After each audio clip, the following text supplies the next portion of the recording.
বন্ধুরা ভালো আছে, আমি ইনশাল্লাহ ভালো। বিয়ে বাড়িতে দেখার দাওয়াতে এলাম, খাওয়ার দাওয়াতে নয়।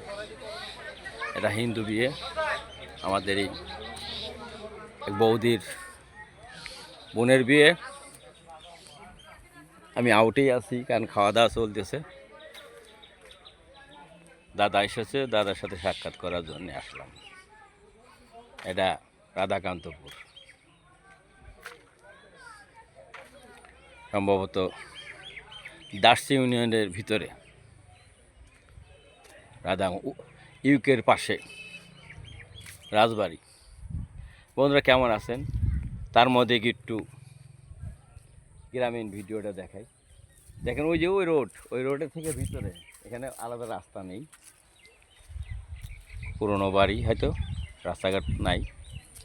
তো ওই যে রোড দেখা যায় বন্ধুরা, ওই যে রোড, ওই রোড থেকে এই পথে এসে বাস দাঁড়িয়ে আছে ওদিকে। আমি এই বিয়ে বাড়িতে আসলাম দেখা করার জন্য।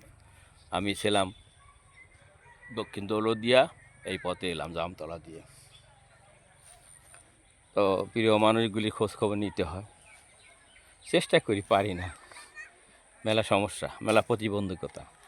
মনটা থাকলেও মন আম শুটকির মতো হয়ে গেছে।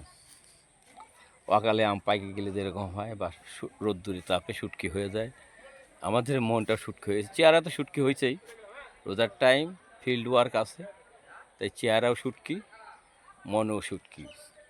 তাই বন্ধুরা মাইন্ড করবেন না, এইভাবেই চলছে দিন, এইভাবে পার করছি আমাদের জীবনগুলি, জীবনধারা সময়গুলি। তো দুঃখ করো না বন্ধু তোমরা, যদি না কিছু করতে পারি। তো জীবনের কত ইতিহাস, সেই ইতিহাস বলা যায় না। যাদের জন্য সময় দিয়েছি, ব্যয় করেছি, তারা অনেকেই ভুলে গেছে। দুঃখ করো না বন্ধু তোমরা।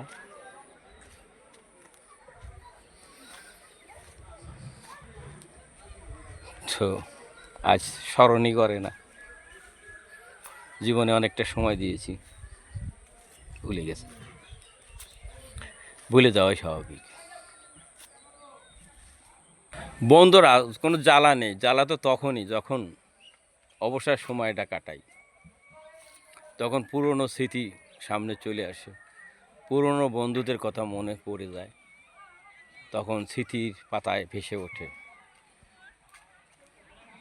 এই যুগে অনেকেই প্রতারিত হয়েছে, তাদের কষ্ট দুঃখ যখন সামনে আসে তখন খুব কষ্ট লাগে। এটাই স্বাভাবিক, কিছু বলার নেই, করার নেই। তাই ভালো থেকো বন্ধুরা, যারা কষ্ট দিয়ে মানুষের সুখ পাও, সুখে থেকো বন্ধু, তুমি ভালো থেকো। বেশি কিছু বলার নেই, বলে লাভ নেই।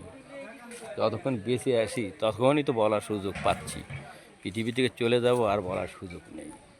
ক্ষমা করো বন্ধুরা, ক্ষমা করো আমার। হে আল্লাহ, হেফাজত করো সকলকে।